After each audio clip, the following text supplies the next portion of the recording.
I would like to welcome you to today's webinar, Telecom Expense Management. My name is Arlene Itori, and I'm a webinar coordinator for the Outsourcing Institute. And it is our pleasure to be the co-host of today's event with Bob Hartman, Global Outsourcing Consultant and Senior Advisor for the Outsourcing Institute, as well as Fortune Consulting. I'll be working in the background to help answer any technical or general questions that you may have. But before we begin, I'd like to quickly tell you about a few tools that you'll be able to use throughout today's session. First, we encourage you at any time during the presentation to submit your questions to today's speakers. To do this, click on the questions box, type your question in the space provided, and click on the Submit button. During today's presentation, we'll be asking poll questions to get to know you better and to help ensure that the content is relevant to your specific needs. When the poll appears, be sure to select the answer that best fits each question.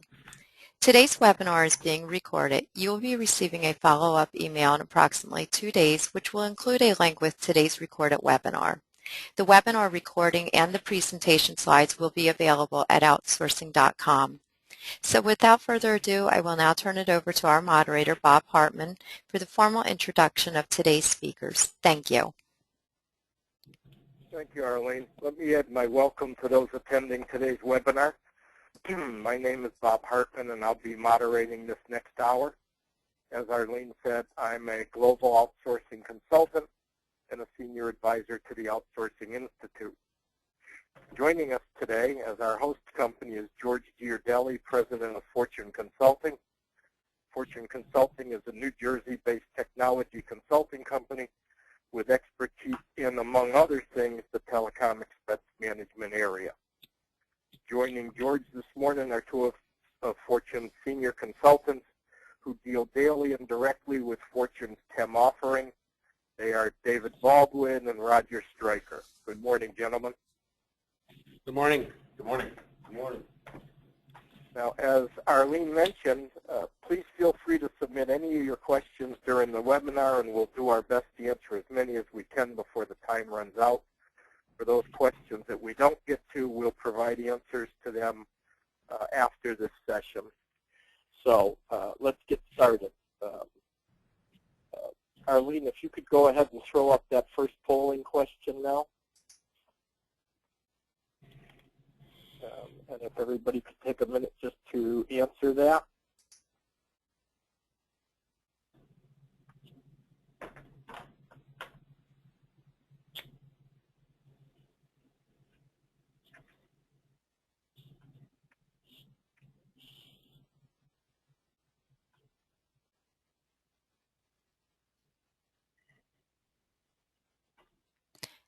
Okay, I'll be closing the poll in 10 seconds.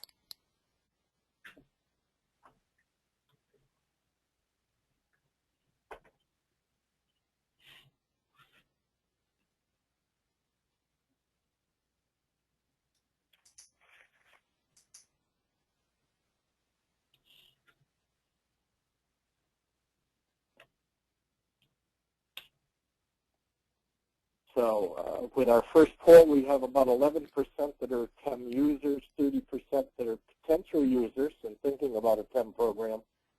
56% of our audience are TEM service providers.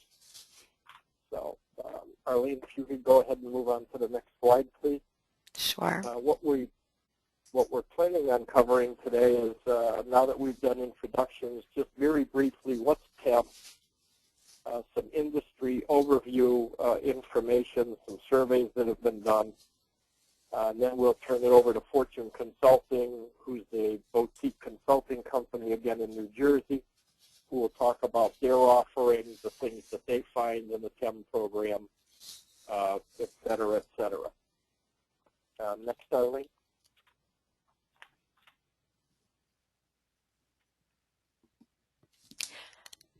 Oh, I apologize, Bob. No, that's okay. Go ahead, please. Okay, so this is the official Wikipedia definition of telecom expense management. But basically, we think of TEM as a methodology by which an organization manages one of their most critical strategic assets, their telecom network. And what TEM does, it brings together together silos of technology, data, and people into a single, centralized, and collaborative ecosystem, so to speak. Next slide, please. In a study that was done by the Aberdeen Group very late 2010, they took a look at a number of enterprises on what their strategy was for implementing TEM. And you can see the results here. Obviously, all the numbers don't sum to 100% because many companies had multiple reasons for implementing a TEM program. But you can see that 74%, almost 3/4 of them, implemented TEM simply to reduce their overall telecom costs, 53% to improve their visibility into exactly what they were spending, to whom and for what, 47% to reconcile their TEM spend to the terms of their contract terms and conditions, governance, 47% to track their telecom usage and provisioning services, and you can read the rest of this down. You will note in the 30% bracket to integrate a closed-loop telecom management process. What Aberdeen meant by closed-loop telecom management process was a system where ordering talks to inventory, inventory talks to billing, network management talks to inventory, where everybody's communicating with each other, where network management talks to contract SLAs, etc. So a repeatable process is basically what they were thinking of when they were thinking of a closed-loop telecom management process. At this point, Arlene, if you could go ahead and put up that second polling question.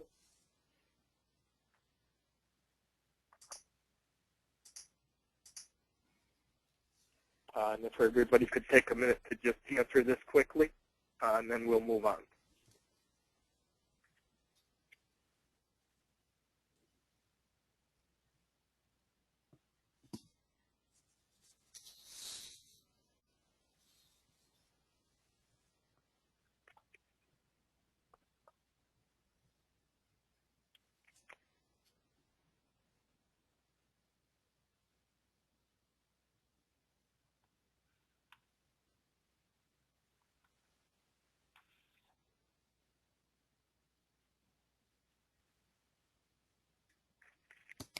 I'll close the poll in 10 seconds.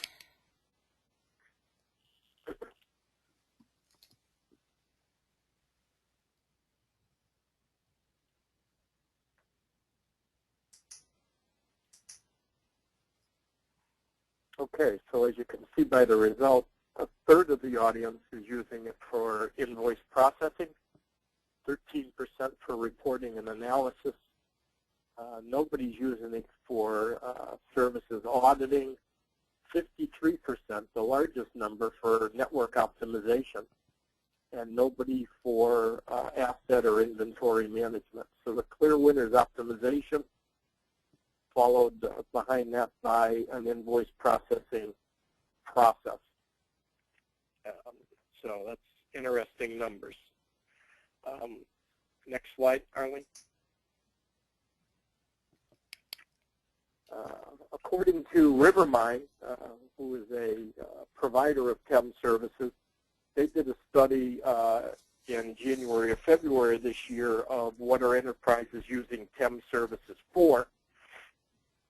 And these are their top answers: maintaining a complete and accurate inventory of network elements, just-in-time provisioning of services, to convert from technology to a different technology easily, assessing the impact of the network on their bottom line, paying their bills on time, validating the accuracy of the invoices that they are receiving, allocating costs back to an appropriate organization or department, and then going hand in hand with that, allocating the usage of a network element to the department that uses it, disputing invoice charges with the carrier, predicting future telecom costs, thereby building their telecom budget for the next period. And finally, identifying weaknesses in their security infrastructure. Next slide.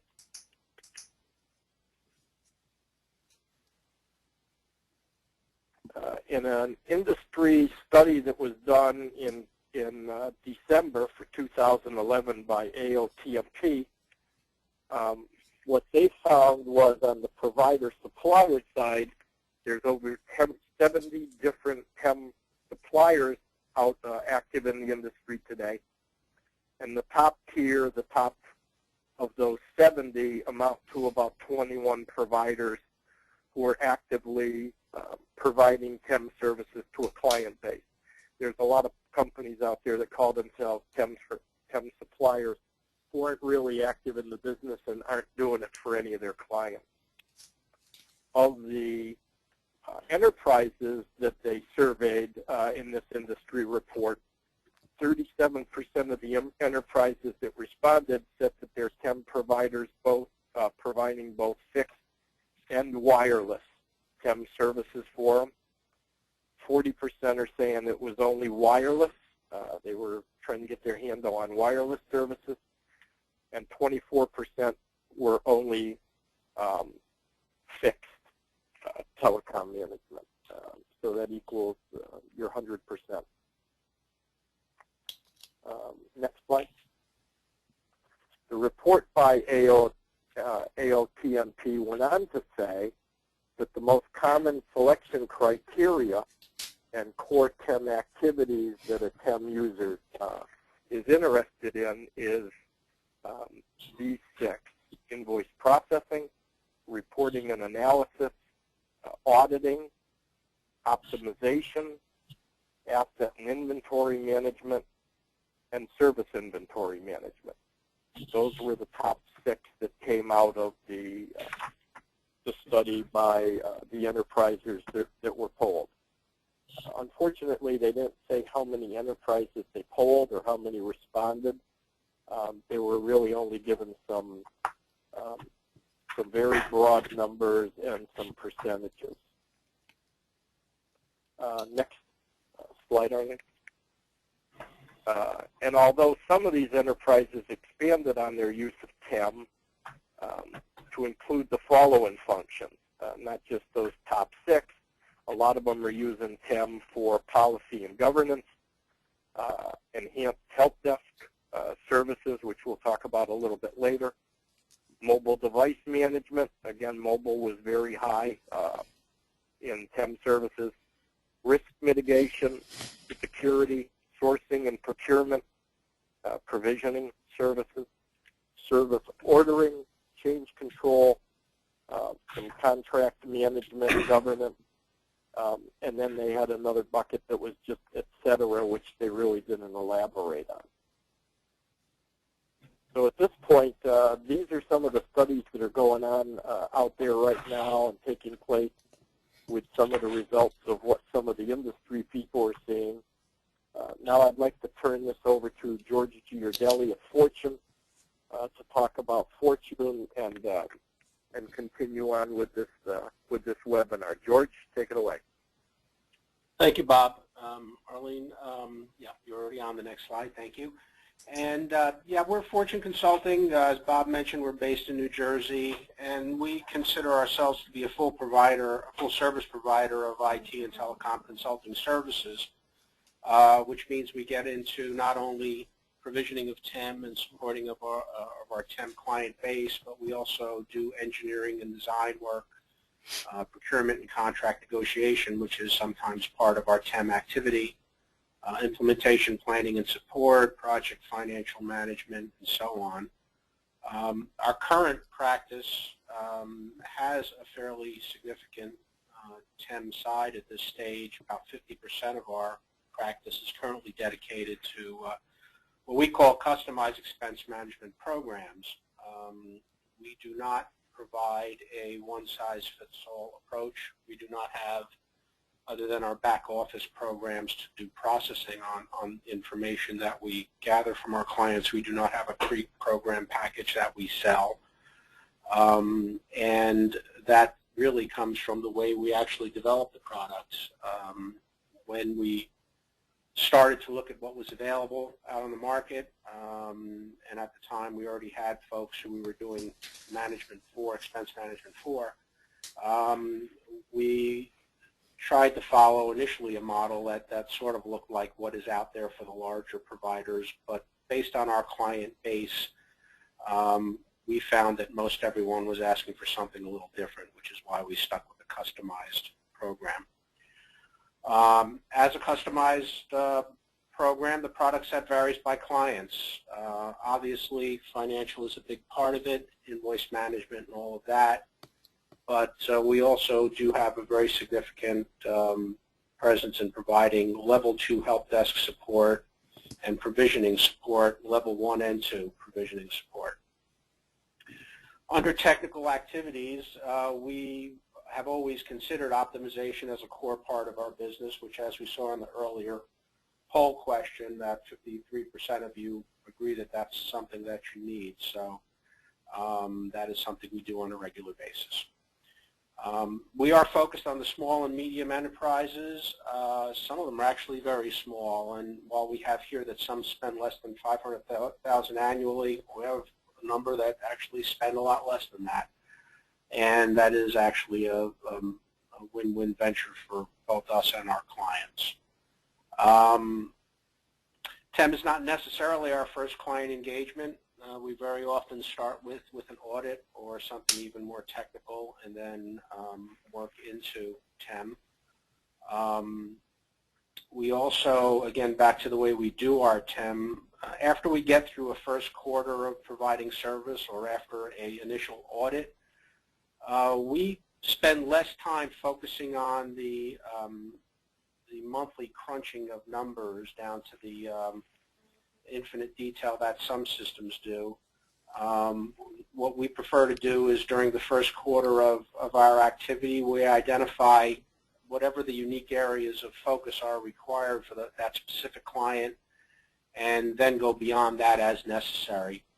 And then quarterly, we may take a look at whether we're still focusing on the right areas, but again, it's not something we would do on a routine basis. And that's basically who we are and what we do. Arlene, I think we have another poll question. That's there it is.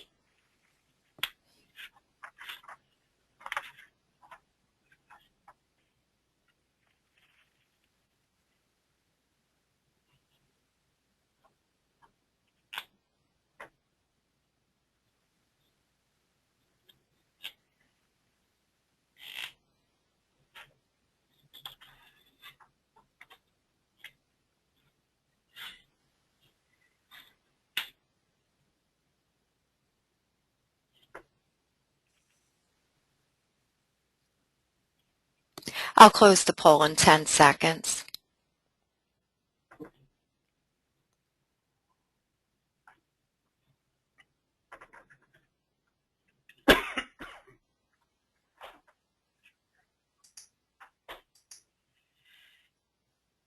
Okay. Sorry. Here's the results of that poll question, and it's good to see that everyone's pretty happy with what they're currently using. So with that, we'll move on. And actually, that's pretty much what we experience. Once we do get involved, we find that folks are pretty happy with what we're doing and stick with us, which is the good news for all of us that are in this business.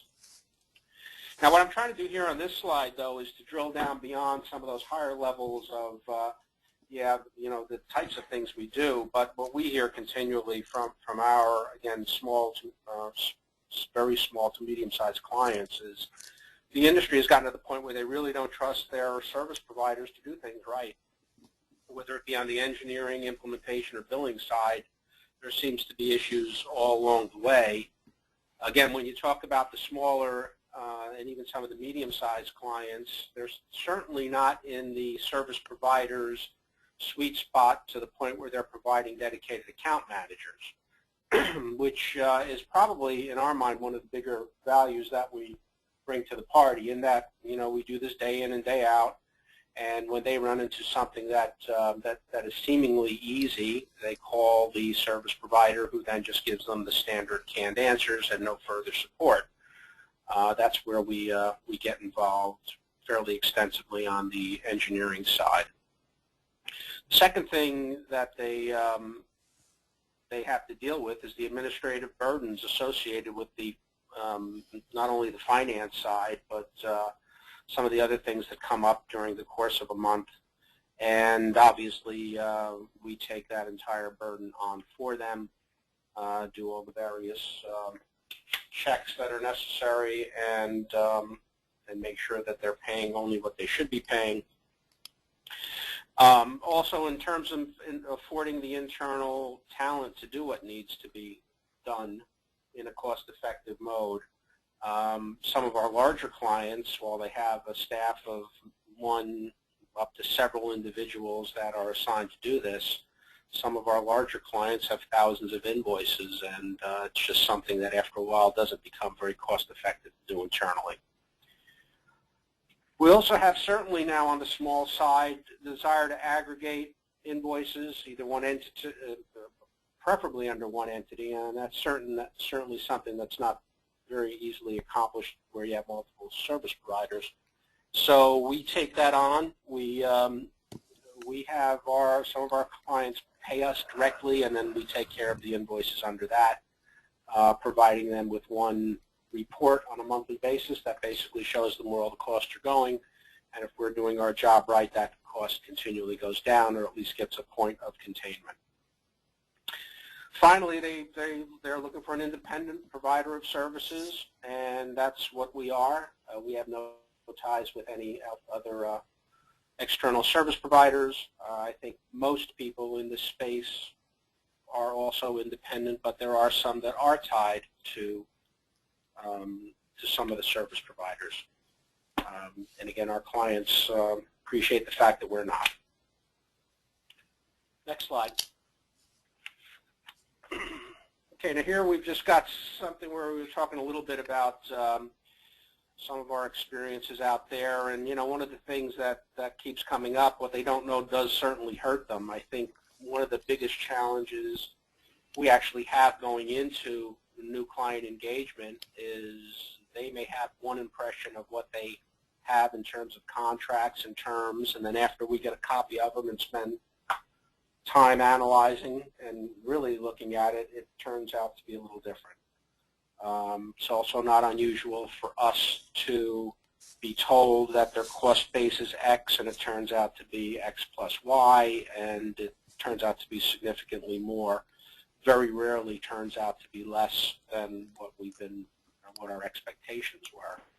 But some of the values and kind of the interesting things, even for the larger clients, is they spend an awful lot of time negotiating contracts and negotiating things like service level agreements with penalties, and then 6 months, a year later, they totally forget about that and don't manage to those service level objectives, and we certainly build our program around that. If there are outages, we make sure that the proper credits are being accounted for and the like.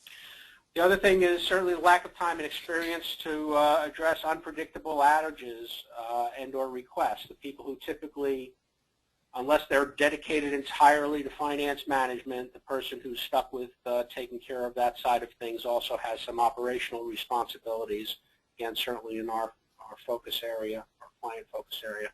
So they rely on us to help them resolve issues and outages, take a look at future and emerging technologies, and we spend most of our time dealing with that.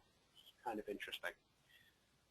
The table here on the bottom is sort of a snapshot of the various products down the left side, or not products, but the various elements of what we consider our TEM offering, and the various clients left to right, larger being the public entities, and some of the we have a couple of medium-sized financial institutes that we've been working with, and so on, and they all subscribe to a different level of support. On the public side, they subscribe to less because, quite frankly, they have a problem paying for the service.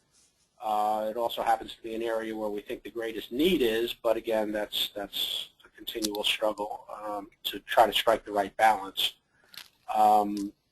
We are, again, pretty solidly entrenched with those smaller firms under, somewhere a little more than $1 million down to very small, where they could take us on for almost anything we could provide them with. But again, we run the gamut from small clients, large ones, 100+ locations, down to as few as 6. Okay, moving on. Some of the challenges that we've touched on a little bit, excuse me, that if you're really doing a good job of providing the service and it really is focused financially only, you somewhat diminish your value over time. People tend to forget that all of the hard work that was done in trying to set things up, get things right, after a couple of years they say, well, gee, do we really need that? Costs seem to be stabilized, everything seems to be great, and it wouldn't be uncommon for us to almost have to go back in and resell ourselves. But if in the interim we've managed to prove our value in other ways, which is we call our comprehensive technology management program, which is more of a holistic approach to providing an enhanced version of TEM services. It actually is more of a pain point focused product in that as we build a relationship, we find out more and more about where their issues and where their opportunities are to make things better in terms of service delivery internally. Again, we take advantage of that and try to roll that into our product portfolio for that specific client. And again, we're back to the product verticals we talked about earlier, which is some strategy. After we've looked at things enough, we'll say, well, gee, have you thought about this? And they will then retain us to do that. We do this across multiple disciplines within the technology field, whether it be hardware, software, network-related, internal infrastructure. Also drill down into human resource issues as it relates to the technology departments if requested. Security was something that we put in the other category. We go in and out of that particular subject, again, as needed. And as it becomes a hot button for our clients. So again, the challenge is making sure that you're continually fresh and you're continually something that is of value in the client's eyes, not necessarily in your own particular product set. Moving on to the next slide, where do we think TEM will be in 5 years? Well, we don't see it as something that the end users won't need. We see it being just the opposite. We do see some, and I'm sure all of you see as well, some service providers trying to make it a lot easier in terms of flat-rated billing platforms and the like, and some of them are doing really a good job at that. And if you get one on invoice and it's the same number every month, you really don't need us, but that's going to be, in our minds, not the majority of users out there. And certainly, some of the larger carriers who have the biggest problems don't seem to be embracing that whole premise of making it easier. Why should they?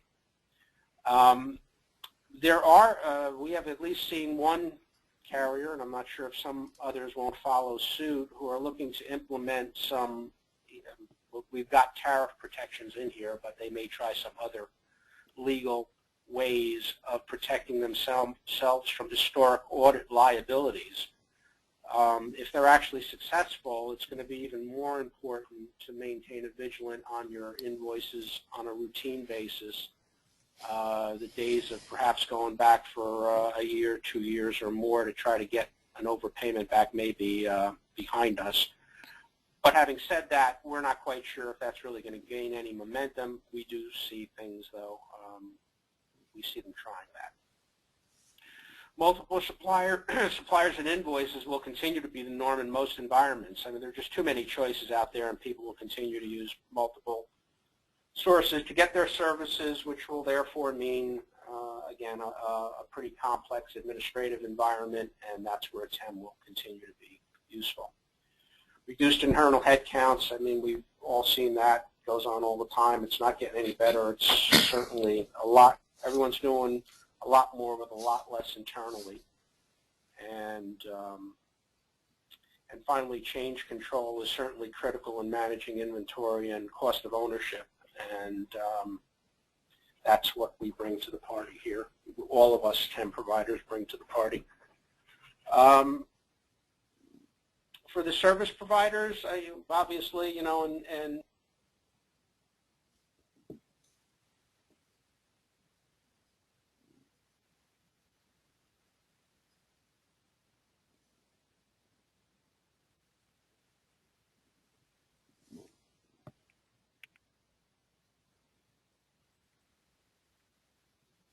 Have we lost George? Arlene? Yeah, I can't hear him either. George, can you hear us? I wonder if he got dropped. Let me send a message to him.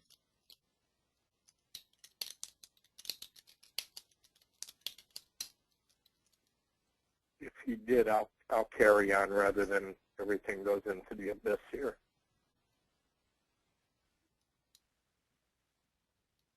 Okay, why don't you go ahead, Bob? Yeah. So I mean, let me pick up where George left off rather than sit here in limbo waiting to see if he can reconnect. For the service providers, the strong feeling is the field of players is going to consolidate. As I said in that one study that was done, they were looking at numbers like there's over 70 different suppliers of TEM services. This is from the AOTMP industry study. But they said the top tier, the ones that were really active in marketing their services, were only 21. So you're talking less than a third of them are active in this business. So there could be a lot of consolidation. There could be a lot of those people that aren't active that will bow out and stop offering that service, or it's just an ancillary service to some other service that they provide. And then also for the service providers, the need to continually reinvent their offering just to stay competitive and in the TEM game. George, did you rejoin? yeah, no, I'm that's sorry, okay. Bob. No, that's okay. I picked up on those last two rather than sit in silence. But you might want to add something on the service provider piece. No, we actually heard what you put in there, and you said exactly what I was going to say. Yeah, I think, again, that's the way we actually got into the game, by being able to be flexible enough to satisfy our clients' requirements. And, again, that's certainly been key to us to maintain our client relationships and grow our business in that area. So with that, we're on to our last slide, which is basically a recap of who we are and what we do. And I would like to thank you all for attending, and we will take on any questions that may be out there. I had a question for you, George. I mean, we've talked about all the services that are provided. We talked about the basic core system services. We talked about enhanced, like help desk, policy and governance, renegotiating contracts when it's time to renegotiate a contract. Can you get a little specific about some of the things that Fortune does that might be a little bit unique to the big providers, to the software providers?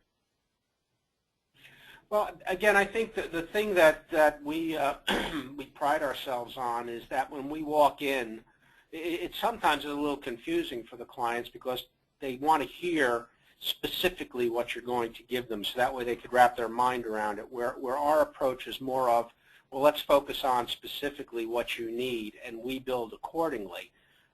It also makes our sales cycle a little more different, well, certainly different, but maybe a little more difficult, in that since we don't have that answer walking in, we're relying on the fact that we can go back in and they will give us a second meeting where we could then lay out for them the very specific types of service we're going to give, the specific types of feedback we're going to give them.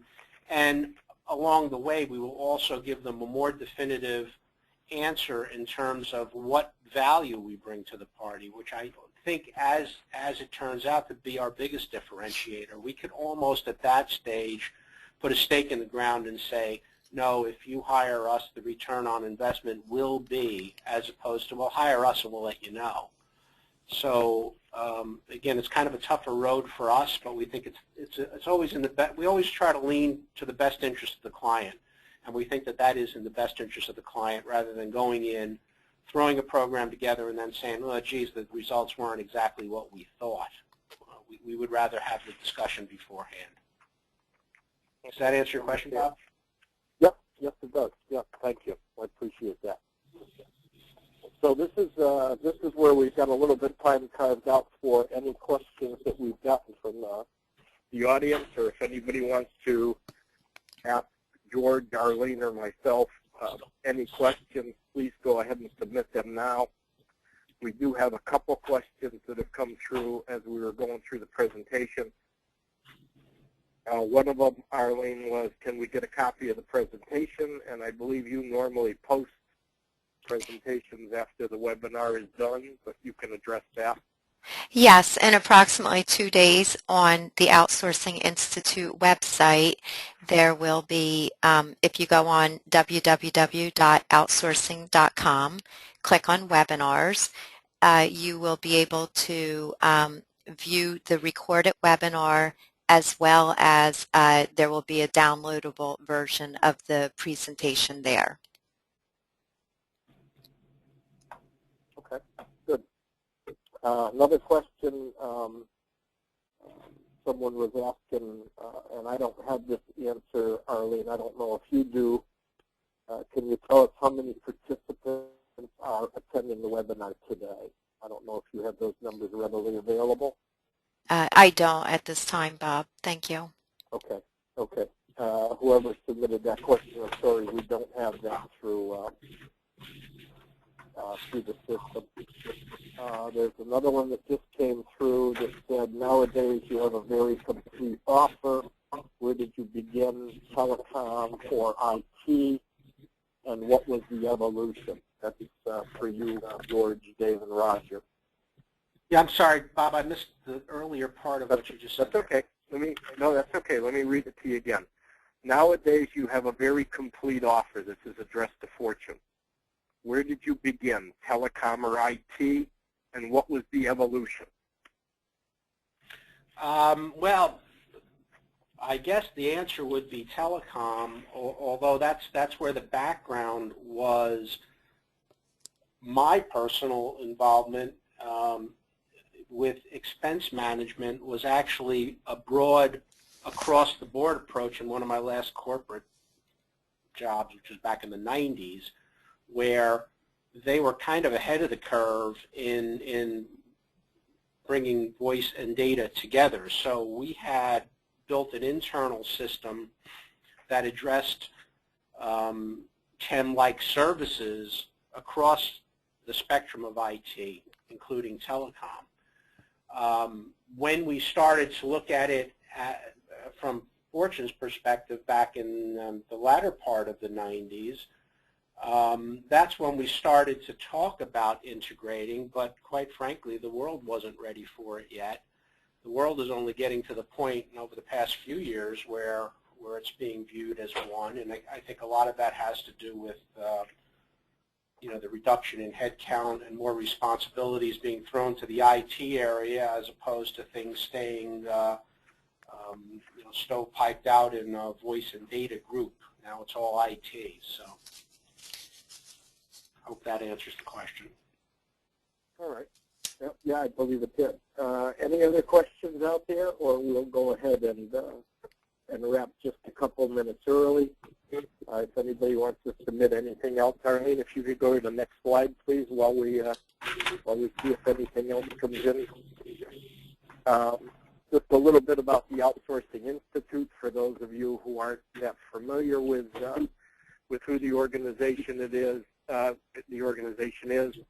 It's at www.outsourcing.com, and it's basically an industry dedicated to the outsourcing marketplace tracking trends, best practices, case studies. They have some training through what they call the Outsourcing Institute University, and a bunch of other local programs. I know that they do some local road shows. As Arlene mentioned at the beginning, there's a road show in Manhattan tomorrow that covers the Manhattan area. They have these a couple times a year. I know they have some road shows out on the West Coast and some other key cities. They also have what they call chapter mixers, where in specific cities that have Outsourcing Institute chapters, they will have afternoon networking events where they'll have a couple of speakers come in and speak, and refreshments and an opportunity to network. I know they've got those in New York. They've got one in Atlanta. They've got one in, I believe, Los Angeles and Chicago areas. They're scattered across the country. If you have any interest in getting involved in that way, we encourage you to go in and check out the outsourcing website, and you'll find all of that information. And that's about all I have, Arlene.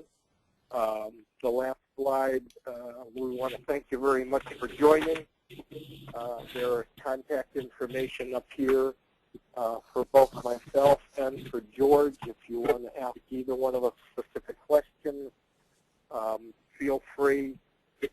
We'd be more than happy to get back with you with an answer. I do have one more question that came in, and I believe we've got some time. It says, I have successfully nailed down several merchant fees to bottom line costs and do refer to IT and telecom people to narrow down their bills to monitor each month's huge savings in one bill. Do you encourage this, or if you're interested, contact me? Okay. This fellow saying that he has a service that he provides George, and if you've got any interest in continuing that dialogue, he'd be happy to speak with you. Some add-on service, it appears, to what Fortune already does. So not specifically a question. I apologize for taking up the time. I could have done this offline with George. Okay, we'll do that offline, rather than the entire audience hearing that. So without further ado, Arlene, I'm done. George is done with our parts. If you want to go ahead and wrap, I think we're all set. All right. Well, I'd just like to thank you again, Bob, for moderating today's webinar, and I'd also like to thank Fortune Consulting for hosting today's webinar. Thank you, everyone, for joining us, and have a great day. Thank you, Arlene. Thanks, Arlene.